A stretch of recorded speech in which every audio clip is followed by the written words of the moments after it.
నమస్తే అండి. యూట్యూబ్ ప్రేక్షకులకు నా యొక్క నమస్కారాలు. ఈ మరుగుమందు చూసారా అండి?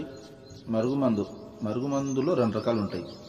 మనకు ఒకటి వచ్చేసి తినే తాగే దాంట్లో పెట్టేది, అంటే అది కడుపుకు పెట్టేదన్నమాట. అది మనం అన్నంలో, కూరలో, చికెన్లో, మటన్లో, జ్యూస్లో, స్వీట్లో, కూల్ డ్రింక్లో అది పెట్టచ్చు. అంటే తినే తాగే దాంట్లో పెట్టాలి. అది కడుపుకు పెట్టేది వస్తుంది.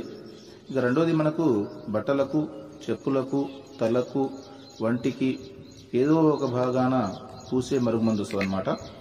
అది లిక్విడ్ వస్తుంది. అది పవర్ఫుల్ లిక్విడ్ అనమాట. అది కొద్దిగా అంటించినా ఇక మనం చెప్పినట్టే వింటారు, మన చెప్పు చేతులు ఉంటారు. అంటే వాళ్ళకు మనం చెప్పింది ఏదమవుతుంది అనమాట. దీంతో పాటు వశీకరణ పూజ కూడా చేస్తానండి.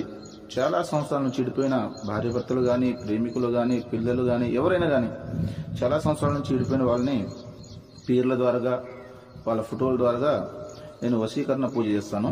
వశీకరణ పూజ చేసి వాళ్ళని దగ్గర చేస్తాను. నాకు చాలా మంది చెప్పారు, గురుగారు వాళ్ళ కాడ వీళ్ళ కాడ తీసుకుని